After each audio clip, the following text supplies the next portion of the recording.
Ite-testing ko muna maglaro dito, Try Jay, mo muna, baka Ax. mamaya. Tignan mo kung gaano ka-smooth yan. Pero ang ganda ng graphics Kaya na ba ultra nito? Yes, naka-ultra na yan. Oo, ayos Ultra graphics na yan. Ang lag naman. Stand mo. Patay. Lag ng cellphone ko. Jay, pero mga cellphone, Jay. Baka may cellphone ka dyan. Lag na ito eh. Bakit ano ba nangyari? Ang lag, ayoko na maglaro. Malag, Ito, try mo tong Tecno Camon 40. Ito yung bago ni Tecno. Oo. Kasi si Tecno naka MediaTek Helio G100 Ultimate na yan. Tignan mo muna kung gaano ka-smooth yan. Ilang gig to? 256 gig na yan. Expandable pa yan. Up to 1 terabyte memory card. Ilan yung RAM nito? Yung tanong ko dyan. 8 gig of RAM yan. And then ang kinagandaan yan, pwede mo pa expand yung mismong RAM storage niyan.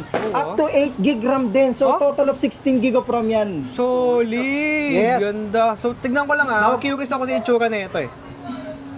O, di ba? Wow, ito pa isang tanong ko, hindi ko kasi gusto yung kulay. Ano ba mga kulay na available nito? Ang pagkakaalam ko, meron tayong kulay black dyan, tsaka itong kulay blue na ko. Dalawang kulay lang. Pero ang ganda solid. Ang nipis po.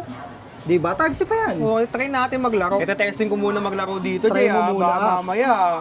Tignan mo kung gaano ka-smooth yan. Pero ang ganda ng graphics Kaya na ba ultra nito? Yes, naka-ultra na yan. Oo, ayos Ultra graphics Okay, na yan. testing ko ngayon to, Jay. Baka mamaya, hindi ako mag-enjoy sa Camon 40 na to, Try mo muna ngayon. Ito, ang ganda. Smooth na smooth. Walang love yan. Pops, okay na ba kayo? Ha? Okay na ba kayo? Hindi mo mag... 2 games pa kami. Uwi na sana ako, Pops eh. 2 games na lang. Sige na, Pops. Nag-enjoy ako dito. Tignan mo naman, Smooth na Nahanap na smooth kasi ako ni Mami. Kaya na, bahala ka dyan.